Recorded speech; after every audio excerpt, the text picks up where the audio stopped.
எல்லோருக்கும் வணக்கம். இன்னைக்கு அதிர்ச்சிகரமா மார்க்கெட் கீழே இறங்கி ட்ரேட் ஆகிட்டு இருந்தாலும் க்ளோசிங்ல பார்க்கும்போது ஓரளவுக்கு பாசிட்டிவா 55 பாயிண்ட் பிளஸ்ல தான் க்ளோஸ் ஆயிருக்கு. இந்த சமயத்தில் நாங்கள் ஒன்றும் பெரிய கம்பீரமான புலிகள் கிடையாது, துணிஞ்சு போய் வேட்டையாடுறதுக்கு. நாங்கள் கரெக்டான இடத்துக்கு வரும்போது தான் எடுப்போம் அப்படின்னு பல ஸ்மார்ட் மணி கான்செப்டில் இருக்க ட்ரேடர்கள்லாம் என்ன நினைக்கிறாங்கன்னா, மேலே ஏறினது போதும், எல்லாம் கொஞ்சம் கீழே வாங்கப்பா, அப்போ தானே கொஞ்சம் சேஃப்டியாக இருக்கும் அப்படின்னு பல ட்ரேடர்கள் நினைக்கிறாங்க. ஒரு உதாரணத்துக்கு இன்னைக்கு இந்த ட்ரெண்ட் அப்படின்றது பார்த்தீங்கன்னா கிட்டத்தட்ட 10% பக்கம் ஒரே நாளில் இறங்கியிருக்கு. அப்போ ஒரே நாளில் இப்படி இறங்கினதுக்கப்புறம் நீ மறுபடியும் இங்கேயே கட்டாயை போட்டு நின்றாத. உன்னுடைய ஏப்ரல் மந்த்தினுடைய லோ பக்கத்தில் வந்துச்சுன்னா, அதாவது கீழ் ரேட்டில் இருக்கும்போது பல பேர் தைரியமாக பரவாயில்லையே மார்க்கெட் கீழே சீப்பாக இருக்கே அப்படின்ற மாதிரி நினைப்பாங்க. அதனால் தயவு செய்து எல்லாரும் கொஞ்சம் கீழே வந்துட்டு போங்கப்பா அப்படின்ற மாதிரி பல ட்ரேடர்கள் நினச்சிட்டு இருக்காங்க. ஸோ இன்று மிக முக்கியமாக இறங்கிய பங்குகளில் இந்த ட்ரெண்ட் அப்படின்றது ஒரு பங்கு. உங்களுக்கு தெரியாதில்ல, பொதுவாக Q4 ரிசல்ட் அப்படின்றதுனுடைய தாக்கம் என்பது 1 அல்லது 2 நாட்கள் ஹெவி வால்டிலிட்டியாக இருக்கும். அப்புறம் ஒரு மாதிரி கட்டையை போட்டுருவாங்க. இதுக்கு முன்னாடி இதே மாதிரி தான் ஒரு முறை ஏப்ரல் மாதத்தில் மிகப்பெரிய ஒரு தொய்வு இந்த ட்ரெண்ட் அப்படின்ற பங்குல. அதுக்கப்புறம் ஒரு 4-5 நாள் கட்டையை போட்டு அதுக்கப்புறம் ஒரு மாதிரி டெசிஷன் எடுத்து மேலே வந்து இப்போ மறுபடியும் 3 மாதம் கழிச்சு மறுபடியும் பிஸ்னஸ் அப்டேட் வந்ததுக்கப்புறம் ஒரு கட்டையை போட்டிருக்கு. இனி என்ன அப்படின்றது பொறுத்து தான் பார்க்கணும். அதனால தான் எல்லா ட்ரேடர்களும் எல்லாரும் தயவு செய்து கொஞ்சம் கீழே வாங்க, மனசுக்கு தெம்பாக இருக்கும்ல அப்படின்னு நினைக்கிறாங்க. நண்பர்களே, இன்னைக்கு மிக முக்கியமான தகவல் என்ன அப்படின்னு பார்த்தீங்கன்னா, புரோக்கிங் ரிலேட்டடான கம்பெனிகள்லாம் சூடு பிடிச்சிருக்கு. இந்த ஏஞ்சல் ஒன் அப்படின்றது முதல்லயே ரொம்ப வாலட்டிலிட்டியான பங்கு. இன்னைக்கு 6% இறங்கியிருக்கு. ஆனால் இந்த 6% இறங்கி இருக்கிறதுக்கு 2 காரணம் இருக்குது. அதில் எது அப்படின்றதே தெரிய வராது.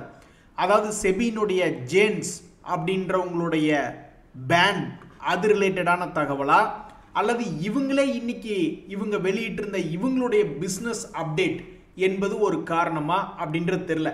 ஆக மொத்தம் இன்னைக்கு 2 காரணங்கள்.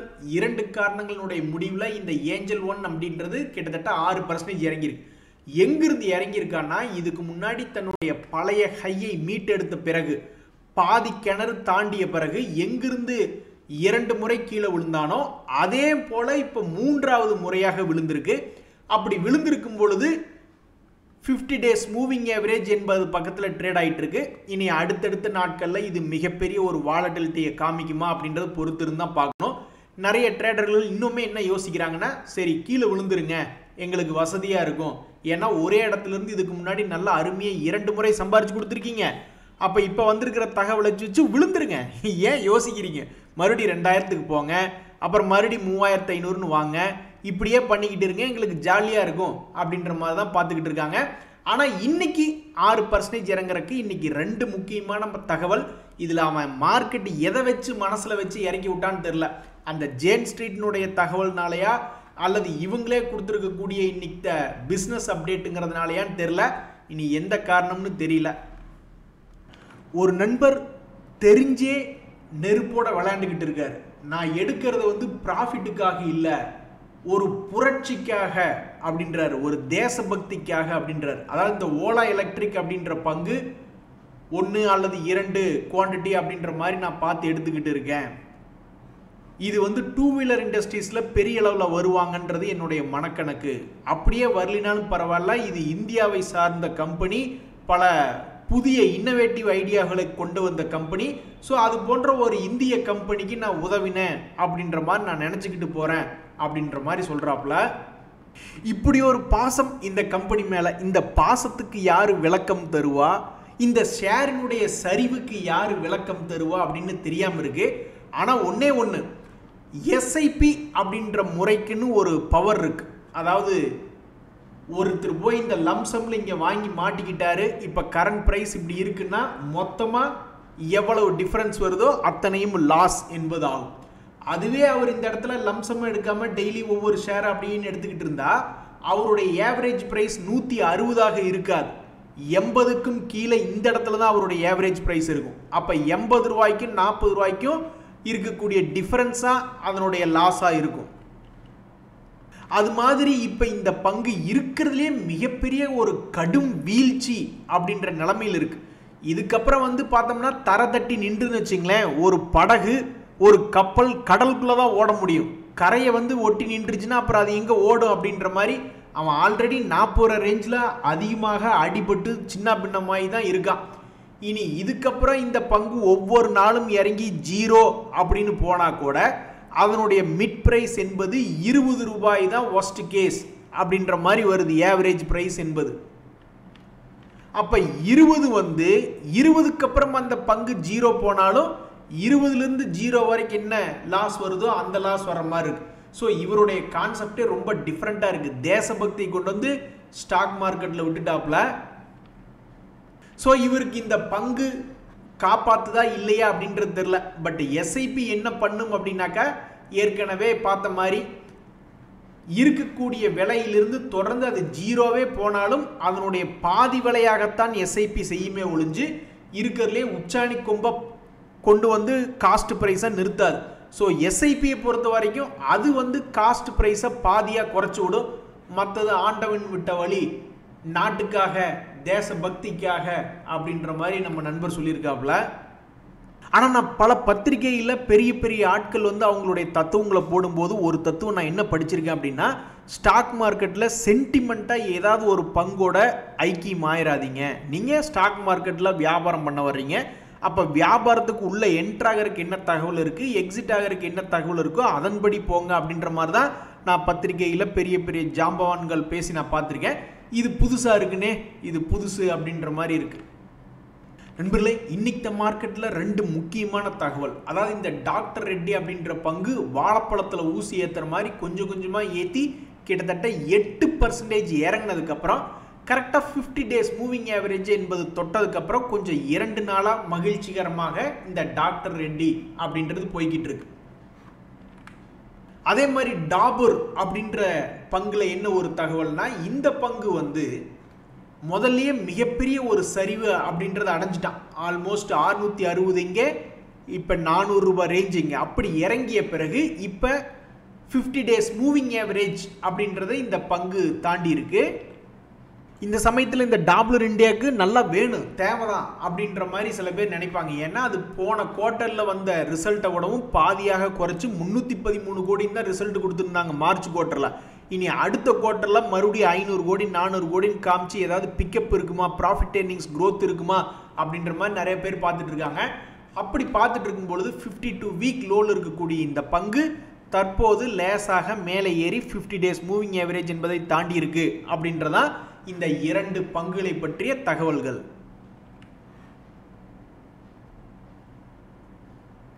நீங்கள் வந்தால் வாங்க, வரலினா போங்க, நாங்கள் மனசை விட்டுட்டோம், என்னத்தையோ பண்ணுங்க அப்படின்ற மாதிரி இந்த வருண் பிவரேஜ் வச்சுருக்கக்கூடிய ட்ரேடர்கள்லாம் ஃபீல் பண்ணிக்கிட்டு இருக்காங்க.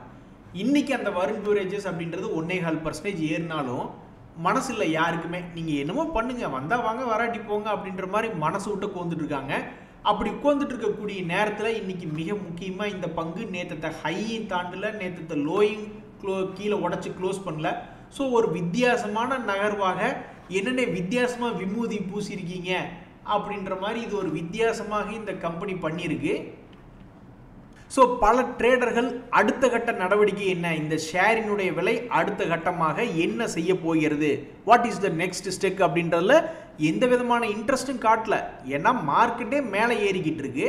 இவன் ஏப்ரல் மாதத்துலேருந்து ஒருவேளை ஏப்ரல் ஃபுல்னு சொல்லிட்டானா என்னன்னு தெரில, அப்போ இருந்து இந்த பங்கு 3-4 மாதமாக இறங்கிக்கிட்டே இருக்கு. இனி இந்த ஜூலை மாதம் இப்படியே போனான்னாக்கா அப்புறம் ஆகஸ்ட் சுதந்திரமே வந்துடும். ஒரு வருஷமே கம்ப்ளீட் ஆக போகுது, 6 மாதமே கம்ப்ளீட் ஆக போகுது அப்படின்ற மாதிரி ஆகிடும். அவனை விடுங்க, சந்தோஷம் வேணுமா என்ன பாருங்க அப்படின்ற மாதிரி இந்த ஐஜிஎல் ஷேர் 2025 ஹையை திருப்பி பிடிச்சு புதிய சாதனை அப்படின்றது பண்ணியிருக்கு. 2025 தொடக்கத்தில் என்ன ஹை இருந்ததோ அதுக்கு கீழே போயிட்டு மறுபடியும் அதே இடத்தை இன்னைக்கு திருப்பி பிடிச்சிருக்கு. இது மட்டும் இல்லை, இது வந்து கடந்த 6 மாதத்தினுடைய சந்தோஷம். இடையில அவன் பண்ணியிருக்கிற வேலையை பாருங்க. இடையில அவன் குறிப்பிட்ட ஹை போயிட்டு லோ போயிட்டு மறுபடியும் ஹை போயிட்டு அப்புறம் மறுபடியும் லோ போயிட்டு அப்புறம் மறுபடியும் ஹை போயிட்டு அப்புறம் மறுபடியும் லோ போயிட்டு அப்புறம் மறுபடியும் ஹை போயிட்டுன்னு இடையிலையும் ஒரு பல சந்தோஷங்களை பண்ணி கொடுத்துருக்கான். பரவாயில்ல. இந்த வருண் பிவரேஜஸ் பங்கை பார்த்துக்கிட்டு இருக்கக்கூடிய ட்ரேடர்கள் இந்த ஐஜிஎல்இ 2ஐயும் கம்பேர் பண்ணி பார்த்துட்டு இருக்கீங்கள, இந்த விபிஎல் ஷேர் வந்து மனசு விட்டுருவாங்க. நீ என்னமோ பண்ணுப்பா, எங்களுக்கு வேற வேலை இருக்கு அப்படின்ற மாதிரி, நீ எப்பவோ வா அப்படின்ற மாதிரி எந்திரிச்சு போயிடக்கூடிய நிலைமை தான் இப்போதைக்கு இருக்கு. நண்பர்களே, இந்த சமயத்தில் இன்னொரு மிக முக்கியமான தகவல், அதாவது இந்த சுமிக்கெம் அப்படின்ற பங்கு திடீர்னு பார்த்தா அவன் மகிழ்ச்சி தரும் விதமாக ரொம்ப வேகமாக ஒரு 12% பக்கம் ஏறி தன்னுடைய பழைய ஹையை திருப்பி பிடிச்சிருக்கான். இனி இந்த பங்குல புதுசா ஏதாவது பிரேக் அவுட் நடக்குதா அல்லது இன்னொரு ரவுண்டு போலாம் வாங்க ஜாலியா இருக்கும் அப்படின்ட்டு மறுபடியும் இந்த பங்கு ஒரு 15% இறங்கி மறுபடியும் ஒரு 15% ஏற போகுதா அப்படின்றது அடுத்தடுத்த நாட்களில் தெரிய வரும். நண்பர்களே, இன்னைக்கு மார்க்கெட்ல பல பக்கம் சந்தோஷம் அப்படின்றது வந்திருக்கு, ஆனால் நிறைய பக்கம் அதிர்ச்சி அப்படின்றது கூடவே வந்திருக்கு. ஸோ இன்னைக்கு மார்க்கெட்ல பல பேர்த்தினுடைய போர்ட்ஃபோலியோவை ஆர்டர் பண்ணி அசெண்டிங் ஆர்டரோ டிசெண்டிங் ஆர்டரோ பண்ணி பார்த்தீங்கன்னா பாதி பக்கம் அதிர்ச்சியாகவும் பாதி பக்கம் ஒரு மாதிரி மகிழ்ச்சிகரமாகவும் இருக்கும். ஒரு உதாரணத்துக்கு பார்த்தீங்கன்னா இந்த கிர்லோஸ் பிரதர்ஸ் அப்படின்ற பங்கு இன்னைக்கு 3% ஏறி இருக்கான். ஆனால் இந்த சமான் கேபிட்டல் அப்படின்றது 9% பக்கம் இறங்கியிருக்கு. இந்த இரண்டு பங்குகளுமே சமீபத்தில் ஒரு பிக் கேண்டில் அப்படின்னு போட்ட பங்குகள் தான். அப்படி போட்டுச்சுனாவே ஏதாவது வாலட்டிலிட்டியாக குண்டக்க மண்டக்க ஏதாவது ட்ரேடிங் பண்ணிக்கிட்டு இருக்கோம் அப்படின்ற மாதிரியான ஒரு அர்த்தம் தான். அந்த வகையில் இந்த பங்கு 2100 இங்கே, 2500 இங்கே, மறுபடியும் 2200 இங்கே, மறுபடியும் 2400 இங்கே, இப்படி குண்டக்க மண்டக்க ட்ரேட் ஆயிருக்கான். அதே மாதிரி தான் இந்த சமான் கேபிட்டல் அப்படின்றதும், அதுவும் வந்து சமீபத்தில் ஒரு 7-8 நாட்களுக்கு முன்னாடி பெரிய கேண்டில் போட்டதுதான். அந்த கேண்டில் போட்டானாவே அவன் இதுக்குள்ள ஆட போறானா அல்லது உடைக்க போறானா அப்படின்றது தெரியாது. ஆனால் இப்போதைக்கு என்ன பண்ணியிருக்கான்னா 146 இங்கே, 123 இங்கே, 4 நாளில் டப்புக்குன்னு அடிவாரத்தில் வந்து விழுந்திருக்கான். இனி அடிவாரத்துலேருந்து மேலே போக போகிறானா அல்லது இதை பிரேக் டவுன் ஆகி கீழே 100 ரூபாய் இன்னைக்கு இது போக போகிறானா அப்படின்னு தெரியாதபடிக்கு இந்த சமான் கேபிட்டல் அப்படின்றது ஒரு மிகப்பெரிய ஒரு வால்டிலிட்டி ஆனதனுடைய ஒரு 8 நாள் கழித்து அதனுடைய அடிவாரத்தில் வந்து விழுந்திருக்கு. ஸோ ஸ்டாக் மார்க்கெட்டில் இருக்கிறவங்க எல்லாருமே வந்து இவன் ஏன் ஏறுனா, எதுக்கு இப்போ இறங்கியிருக்கான் அப்படின்னு கண்டுபிடிக்கிறது ரொம்ப ரொம்ப கஷ்டம். ஆக மொத்தம் ஒன்று மட்டும் உறுதி, ஒரு பிக் கேண்டில் அப்படின்றது ஒன்று போட்டான்னா அதுக்கு அடுத்த சில நாட்களில் ஏதோ ஒரு பெருசாக வால்டிலிட்டி பண்ண போகிறானுங்க அப்படின்ற மாதிரியான அர்த்தம் தான். நண்பர்களே, சமீபத்தினுடைய பல பிரச்சனைகள்னால டிஃபென்ஸ் ரிலேட்டடான பங்குகள்லாம் காலுக்கடியில் வைக்கப்பட்ட கன்னி வெடிகளா அல்லது அதெல்லாம் வைரங்களா, ஒரு மல்டி பேக்கர்களா அப்படின்னு புரியாமல் இருக்கு. இந்த பராஸ் டிஃபென்ஸ் அப்படின்றவங்க ஸ்பிளிட்டு கொடுத்ததுக்கப்புறம் இன்னைக்கு அந்த பங்கு மேல் நோக்கி ஏறி தான் க்ளோஸ் ஆயிருக்கு. ஆனால் அந்த பங்கினுடைய Q4 ரிசல்ட் பார்க்குற முன்னாடியும் சரி, அது டிவிடெண்டும் இப்போ வரைக்கும் கொடுக்கல. அதே மாதிரி அவனுடைய இன்ட்ரென்சிக் வேல்யூ என்பது 180 அப்படின்னு காமிக்கொண்டிருக்கக்கூடிய நேரத்தில் அது இங்கே 934 இருக்கு. அதாவது ஸ்டாக் PE 122ன்னு காட்டுது. இந்த இண்டஸ்ட்ரியே இப்போ எக்ஸ்பென்சிவ் இண்டஸ்ட்ரியாக இருக்குது டிஃபென்ஸ் துறை. அப்படி இருந்துமே 76 இருக்க வேண்டிய இண்டஸ்ட்ரி PE அது 122 பக்கத்தில் ஓடிக்கிட்டு இருக்கு. ஸோ என்ன ஏது எப்படின்னு யாருக்கும் ஒன்றும் புரியல. இவன் வந்து ப்ராஃபிட் ஏர்னிங்ஸ் க்ரோத் அப்படின்றது காமிச்சாலும் பெருசாவெல்லாம் காமிக்கல. 6 கோடியிலிருந்து 14 கோடி, 14லிருந்து 21 கோடி அப்படின்ற மாதிரி தான் போய்கிட்டு இருக்கு. ஸோ டிஃபென்ஸ் துறை பங்குகள்லாம் காலுக்கடியில் வைக்கக்கூடிய கன்னி வெடிகளா அல்லது அது ஒரு இன்பம் தரும் மல்டி பேக்கர்களா அப்படின்றது இப்போதைக்கு தெரியாமல் இருக்கு. ஆனால் இன்னைக்கு தகவல் என்னன்னா, இந்த பராஸ் டிஃபென்ஸ் அப்படின்றது ஸ்பிளிட் ஆனதுக்கப்புறம் இன்னைக்கு ஏறி தான் மார்க்கெட்டில் க்ளோஸ் ஆயிருக்கு. அதில் எப்படி அப்பர் சர்க்கியூட் ஆயிருக்கிறான் 10%. யாராவது எங்காவது இதை எங்கேயாவது ஷார்ட் அடிச்சு கையிலேயே இல்லாமல் சில பேர்லாம் பங்குகளை விற்கிறாங்க இன்ட்ராடேல. கடைசியில் இந்த மாதிரி அப்பர் சர்க்கியூட் ஆகி போச்சுன்னா திருப்பி வாங்க முடியலன்னா பெரிய பெனால்ட்டியை போட்டு விட்டுருவாங்க. எப்படி பெட்ரோல் பங்குகளுக்கு டெய்லி யாராவது ஒருத்தர் வந்து பெட்ரோல் தீர்ந்ததே தெரியாமல் அப்புறம் பெட்ரோல் தீர்ந்ததுக்கப்புறம் வண்டியை தள்ளிட்டு போய் பெட்ரோல் பங்கில் நிறுத்துகிறாங்களோ, அது மாதிரி எப்படி டெய்லி ஏதாவது ஒரு ஆள் மறந்துடுறாங்க. இப்படி ஒரு அப்பர் சர்க்கியூட் இருக்கிறதையோ அல்லது ஏதாவது ஒரு பிரச்சனையில் விற்றுவிட்டு வாங்காமல் விட்டுட்டு எந்திரிச்சு போயிட வேண்டியது. அப்புறம் அவன் பெனால்ட்டிக்கு மேலே பெனால்ட்டியே போடுறாங்க. நண்பர்களே, குவாலிட்டியான பங்குகளுக்கும் குவாலிட்டி இல்லாத பங்குகளுக்கும் ஒரு வித்தியாசம் என்ன அப்படின்னா, குவாலிட்டி இருக்கக்கூடிய பங்குகள் திடீர்னு எப்போ வேணாலும் மேலே வருவான், சொல்ல முடியாது. நல்லா இருக்கிறப்ப நல்ல ரிசல்ட் கொடுக்குறப்ப ஏற்றி விடக்கூடிய பங்குகள் அவங்க ரிசல்ட் சரியில்லைன்னா போட்டு கீழே இறக்கி விட்டுருவாங்க. ஒரு உதாரணத்துக்கு இந்த ஸ்பந்தனா ஸ்பூர்த்தி அப்படின்றது நான் மத்தியானம் பார்த்துட்டு இருக்கீங்கள ஒரு 4% பக்கம் ப்ளஸில் தான் இருந்தான். ஆனால் அதனால் என்ன பிரயோஜனம்? ஏற்கனவே 2 முறை ஏறுற மாதிரி ஏறி பல பேர்த்த லாக் பண்ணி விட்ட பங்கு தான் இந்த ஸ்பந்தனா ஸ்பூர்த்தி. இப்போ மறுபடியும் 3வது முறையாக இந்த வருஷத்தில் ஏறக்கு இன்னைக்கு 5% ப்ளஸ்னு காமிச்சிருக்கான். இனி என்ன பண்ண போறான்னு தெரியல. இது வந்து கிட்டத்தட்ட 1200லேருந்து இறங்கிய பங்கு, பெருசாக அதனுடைய பர்ஃபார்மன்ஸ் என்பது காமிக்காத பங்கு. இங்கே பார்த்தீங்களா, முட்டையாக லாஸ் பண்ணி வச்சிருக்கு. 410 கோடி இப்போ போன குவார்ட்டர் லாஸ். இந்த குவார்ட்டரில் என்ன பண்ண போகிறான்னு தெரியல. ஒரு 100 கோடியாவது லாபம் காமிச்சா கூட ஏதோ ஒரு புத்துணர்ச்சி என்பது கிடைக்கும்.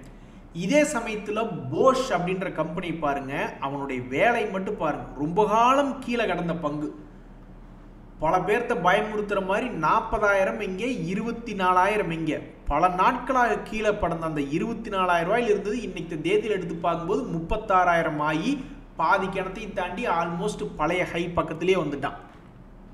ஸோ கண்ணா, நான் எப்படி வருவேன், எங்கே வருவேன்னு எவனுக்குமே தெரியாது. ஆனால் வர வேண்டிய நேரத்தில் கரெக்டாக வந்துடுவேன் அப்படின்ற மாதிரி ஏதோ ஒரு காரணத்தினால ஒரு ப்ராஃபிட் ஏர்னிங்ஸ் க்ரோத் இதுக்கு முந்தின குவார்ட்டர்களை விடவும் அதிகமாக லாபம் செய்யக்கூடிய கம்பெனிகள் எப்போ வருவான், ஏன் வருவான்னு தெரியாது.